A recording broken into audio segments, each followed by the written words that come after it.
जीवों, गुरु शब्द सामान्य नहीं होता और गुरु जैसा व्यक्तित्व इस धरती पर सामान्य नहीं होता। कहते हैं गुरु की वाणी मंत्र है, गुरु की वाणी मंत्र है, गुरु का दर्शन यंत्र, गुरु आशीष ही जगत में सबसे बड़ा है मंत्र, सबसे बड़ा है मंत्र, तंत्र सबसे बड़ा है तंत्र।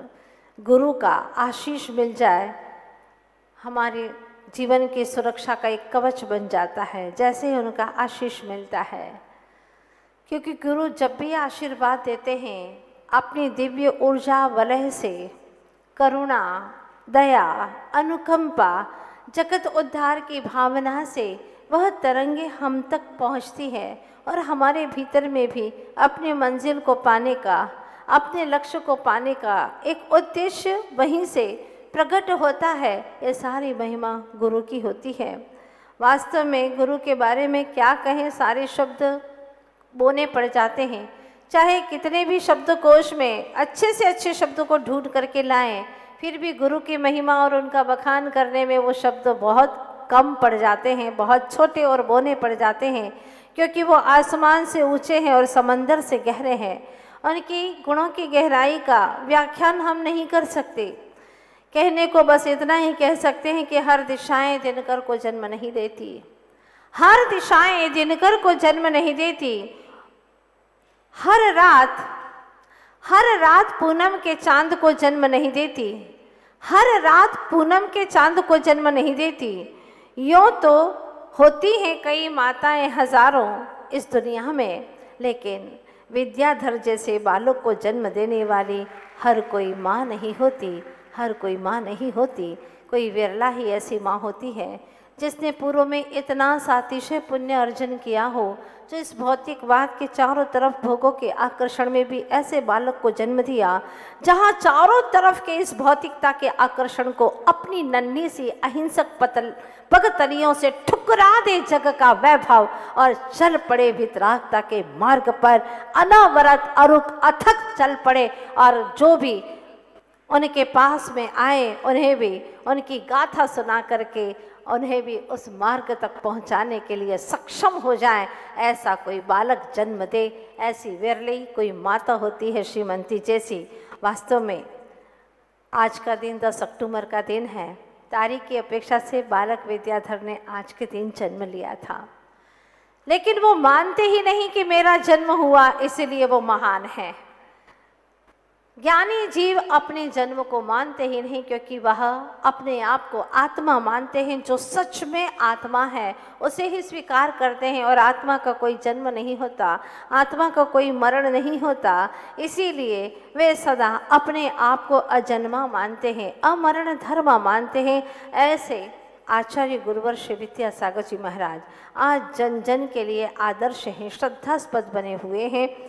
यही कह सकते हैं कि कल्प वृक्ष तो कल्पित फल ही देते हैं, कल्पना करो तो ही फल देते हैं। कल्प वृक्ष तो कल्पित फल ही देते हैं, चिंतामणि भी चिंतित वस्तु को ही देते हैं। पर गुरुवर एक ऐसे अनुपम दाता हैं जो हर भक्तों को शाश्वत सुख प्रदान करते हैं, शाश्वत सुख प्रदान करते हैं। अगर गुरु न होते तो हमारे जीवन में ऐसे अच्छे अध्यात्म और पावन जिन शासन की, जिन धर्म की शुरुआत ही न हुई होती। इसलिए मैं तो कहूँगी कि बहुत ही सौभाग्यशाली हैं हम।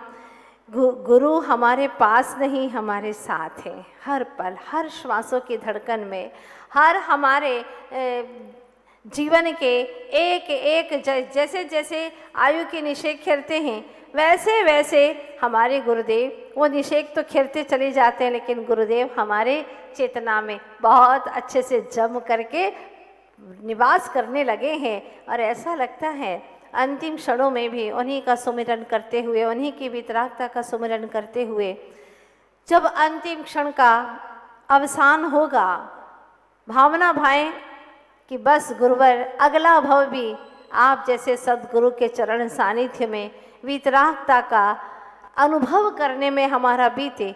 और अब अगली बार, इस बार तो चूक गए, लेकिन अगली बार बिल्कुल चूकने वाले नहीं है। सभी लोग ठान लीजिएगा कि हम भी ऐसे मुनि बने और मुनि बन करके हम ऐसी तपो साधना करें कि 1 या 2 भव में ही हम संसार से मुक्त हो जाएं, दुखों से मुक्त हो जाएं, ऐसी भावना करें। देखते हैं ऐसे महान आचार्य होने के लिए एक माँ अपने बच्चे को कैसे बचपन से गढ़ती है। बालक का जन्मदिन है आज, शांतिनाथ जी का भी है और विद्याधर जी का भी है। माँ क्या करती है? केक बनाती है क्या? पूछना चाहती हूँ आपसे। नहीं। चाकू हाथ में लेकर के बैठी है क्या? मोमबत्ती बुझाने का प्रयास करती है क्या? नहीं नहीं नहीं, बुझाना नहीं, हमें तो रोशन करना है। बुझाना हमारी संस्कृति नहीं है, रोशन करना, प्रकाशित करना हमारी संस्कृति है। काटना हमारी संस्कृति नहीं है, जोड़ना हमारी संस्कृति है। और भारतीय संस्कृति को उन्नत करने वाली वह माँ श्रीमती अपने बच्चों के हाथ में प्रातिहार्य की वह था, किस प्रकार से एक एक प्रातिहार्य थमाती है और क्या कहती है, बड़े ध्यान से सुनिएगा। सबके काम का विषय है। माँ करने लगी प्रार्थना, हे प्रभु जीवन रहे खुशहाल इनका, अभ्यागत को दे शरण। अभ्यागत यानी जो भी इनके शरण में आए उनको दे शरण। शोक रहित हो जीवन सबका, इसी भावना से है अर्पण अशोक वृक्ष प्रातिहार्य। अशोक वृक्ष क्यों? हम अभ्यागत को शरण दे सकें, शोक रहित जीवन सबका हो, इसी भावना से हम अर्पण करते हैं अशोक वृक्ष प्रातिहार्य। पुष्प वृष्टि क्यों? हृदय की कोमलता भावों में सरलता बनी रहे सदा, इसी भावना से है पुष्प वृष्टि। सबका हृदय कोमल बना रहे, भावों में सरलता बनी रहे, बस इसी भावना से पुष्प वृष्टि प्रातिहार्य को हम प्रभु के चरणों में रखते हैं। निज पद से च्युत न हो सिद्धासन शीघ्र, कर्म नाश है तो सिंह सा पराक्रम बना रहे, इसी भावना से सिंहासन।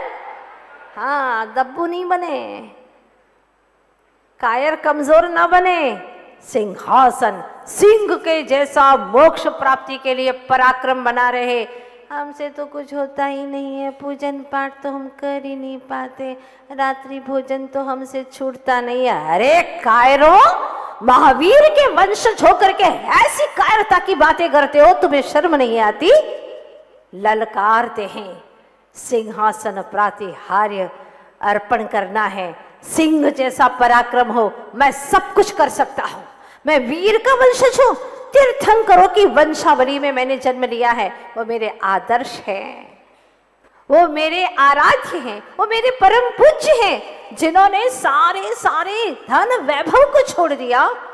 6 खंड के वैभव थे जिनके पास में, उनको उन्होंने पल भर में छोड़ दिया, पीछे मुड़ करके नहीं देखा। आखिर ऐसा कौन सा वैभव है तुम्हारा जिसके लिए तुम्हें समय नहीं मिलता? दिन में भोजन नहीं कर पाते हो, रात रात में निशाचर की भांति, राक्षसों की भांति भोजन करना पड़ता है, और नरक का द्वार खोल रहे हो। चत्तारो नरकम द्वारम, 4 नरक के द्वार हैं, उसमें प्रथमम रात्रि भोजनम, पहला रात्रि भोजन है। क्यों नरक का द्वार खोल रहे हो? कोई कम है तुम्हारे दुखों के द्वार खुले हुए जो एक और नरक का द्वार खोले जा रहे हो?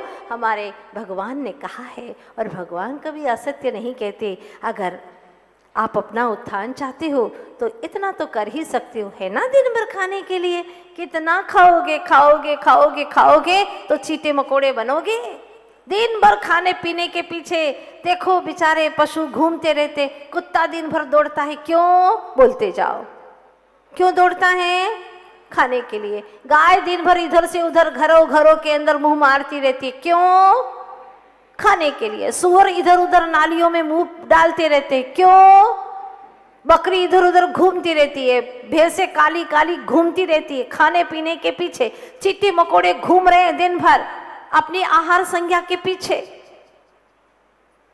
ध्यान रखना, अगर दिन में भी रात में भी खाना खाना खाना, अगर यही दिख रहा है तो फिर परशु योनि में ही जाना पड़ेगा, जहां बस तुम्हें बहुत खाने की इच्छा थी ना, लो अब खाने के लिए 24 घंटा है, खूब खाते रहो, घूमते रहो, फिरते रहो। अभी भी संभल जाओ, सिंह जैसा अपना पराक्रम उन्नत करो, मैं सब कुछ कर सकता हूँ, मैं भगवान हो सकता हूँ। तो क्या एक श्रावक की चर्या पालन नहीं कर सकता? हाँ, श्रमण नहीं बन रहे हैं आप, श्रावक ही बन रहे। कम से कम सच्चे श्रावक तो बन जाओ जैन कुल में आए हो, इतना तो कर लो। क्या कहती है माँ, निज पद से च्युत न हो, सिद्धासन शीघ्र प्राप्त हो, कर्म नाश हेतु सिंह सा पराक्रम बना रहे, इसी भावना से सिंहासन प्रातिहार्य है। हर दिन लगे उत्सव सा, हृदय की धड़कनों में परमानंद सा का बजता रहे साथ सदा। इसीलिए दुंदुभी निर्भर मोबाइल की बेल बजती रहती है दिन रात। दुंदुभी का स्मरण करो, जो दुंदुभी गगन में बजती है, औरों को जगाती है, भव्यों को जगाती है, और ऐसी जगाती है कि फिर वह सो ही नहीं पाता, हमेशा के लिए सदा अप्रमत्त और जागृत हो जाता है, अपनी सुषुप्त चेतना को जगा देता है और एक अच्छी सी जिंदगी जीता है। जहाँ जाता है वहाँ पर महक ही महक हो जाती है, ऐसी जिंदगी जीता है। तो दुंदुभी प्रातिहार्य कैसे चढ़ा रहे हैं? हर दिन लगे उत्सव सा, हृदय की धड़कनों में परमानंद का बसता रहे साथ सदा। इसीलिए दुंदुभी प्रातिहार्य है। प्रभु के चरणों में जाओ, गुरु के चरणों में जाओ, हर दिन उत्सव जैसा लगता कि नहीं लगता?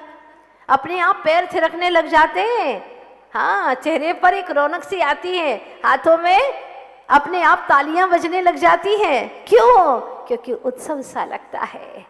निश्चित बात है, पूज्य पुरुषों की चरण सन्निधि पाते ही हमारे जीवन में ऐसी रौनक आती है कि हम दुख भूल जाते हैं, हम अपने संकटों को भूल जाते हैं और अपने आप ही आनंद उत्सव चलता रहता है। ब्रह्मांड की समस्त वीतराग शक्तियों की दिव्य छत्र छाया बनी रहे, मस्तक पर सदा इन्हीं भावनाओं से अर्पण छत्रत्रय। बहुत अच्छी बात कही। एक एक एक एक प्रातिहार्य क्यों हम चढ़ा रहे हैं? अब चवर प्रातिहार्य क्यों? देखिएगा, अनुकूल हो या जीवन में दोनों प्रकार की परिस्थितियां आती हैं, कई बार अनुकूल तो कई बार प्रतिकूल भी आती हैं। तो ध्यान रखिएगा, ये पंक्तियां याद कर लीजिएगा और अपने जहन में रख लीजिएगा। जब कुछ ना हो तो सब्र करो, जब कुछ ना हो तुम्हारे पास तो सब्र करो, और जब सब कुछ हो तुम्हारे पास तो उसकी कद्र करो। दोनों में फेल हो जाते हैं। जब कुछ नहीं होता है तो सब्र होती ही नहीं है, धीरज नहीं होती है, धैर्य छोड़ देते हैं, धर्म ध्यान छोड़ देते हैं और गलत गलत काम करने लग जाते हैं। वैसे ही क्या कोई कम है तुम्हारे कर्म का उदय? कुछ लोग तो ऐसे बेहोशी में चले जाते हैं, ऐसे ड्रिंक कर लेते हैं कि घंटों तक बेहोशी में पड़े रहो। बेहोशी में पड़े रहने से क्या होगा? समय भी चला जाएगा। ये समय जो था जहां तुम पुरुषार्थ कर सकते थे, वो समय तुम्हारा बेकार चला गया, शरीर तुम्हारा गया, बेहोशी में समाप्त हो गया। पाप कर्म का सबसे बड़ा तीव्रता से बंद होगा। जो भगवान ने मना कहा है वो तुमने शुरुआत कर दी, वो तुमने उसको स्वीकार कर लिया है, भगवान के आज्ञा के विपरीत चले गए, तीव्रता से पाप का बंद हो रहा। और उदय में ऐसा आएगा, पहले का तो उदय है ही पाप का और तुमने पाप का बंद कर लिया, अब क्या होगा? जबकि हमें होश में आना था, बेहोश नहीं, होश में आते उस वक्त तो आप स्वाध्याय करते, नहीं कर सकते थे जो कर रहे हैं उनका श्रवण करते, आपको भेद ज्ञान होने का काफी चांस है। देखो, नरकों के अंदर भयंकर दुख है और उस दुख में ही, इस वेदना से ही, वेदना के अनुभव से असंख्यात मिथ्या दृष्टियों को सम्यक दर्शन की प्राप्ति हो जाती है। दुख में प्रभु का ज्यादा सुमिरन होता है, सुख में ज्यादा नहीं होता। ध्यान रखना, आप लोगों को भी अनुभव होगा ये। जब सुख आ जाता है तो मस्त हो जाते हैं, फिर तो भगवान के लिए समय नहीं मिल पाता। लेकिन जब दुख आता है, हे भगवान बस आप ही शरण हैं। भगवान को तो सब पता है कि तुम कितने बेईमान हो, कितनी बेईमानी करोगे, भगवान को सब पता है। वो तो त्रिकाल ज्ञानी है, त्रिकाल ज्ञानी है। भगवान ने यही कहा है कि जो सुख में सुमिरन करे, हाँ, जो सुख में सुमिरन करे दुख काहे को होए। क्यों दुख होगा उसे? दुख में तो सब सुमिरन करते हैं, सुख में करते नहीं है। लेकिन जो सुख में सुमिरन करे दुख काहे को होए, उसको दुख होगा ही क्यों। सुख बढ़ता जाएगा, बढ़ता जाएगा, बढ़ता जाएगा, क्योंकि प्रभु का सुमिरन हमारे भीतर में दिव्य सुपर एनर्जी को देता है, अद्भुत ऊर्जा प्रदान करता है, पाप को पुण्य में संक्रमित करने की शक्ति देता है, नए कर्म पुण्य कर्म बांधने की शक्ति देता है। इसीलिए भगवान का सुमिरन एक पल के लिए भी न छूटे, अनुकूल हो या प्रतिकूल दिखता रहे भव का कुल सुख दुख के हिंडोले में झूलते हुए भी बनी रहे नित समता, वृत्ति में हो नम्रता, तभी उड़ सके इतना ऊंचा लोकाग्र में सिद्धों तक पा जाए अमरता। इसीलिए चवर देखो ऐसे पहले झुकते हैं ना चवर, नम्रता हो, जितनी नम्रता होगी इतना ही ऊपर उठते चले जाओगे सिद्धालय तक। विनयम मुख द्वारम, विनय ही मुक्ति का द्वार है। जो अकड़ करके रहता है ना वो टूट जाता है, इसलिए अकड़ना नहीं। किस बात के लिए अकड़ना, आता क्या है अपने को जो अकड़े, क्या चीज़ है ऐसी अपने पास में जो हम अकड़े। जिनके पास में 6 खंड का वैभव था वो नहीं अकड़े, तो हमारे पास में क्या चीज़ें बताओ, कुछ चीज़ ही नहीं है।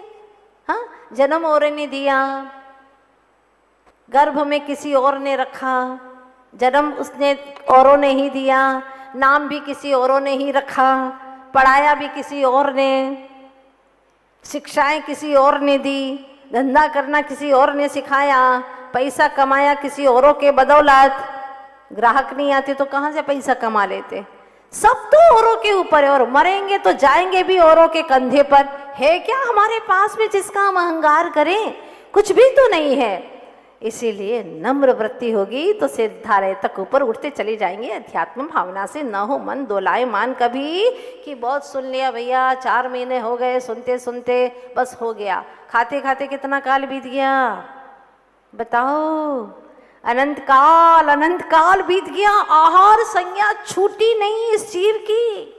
4 संज्ञा आहार भय मैथुन परिग्रह संज्ञा अनंत काल से इस जीव के साथ में लगी हुई है, आज तक मिटी ही नहीं। अंदर की इच्छाएं जो हैं, संज्ञा यानी इच्छाएं, वो मिटी ही नहीं।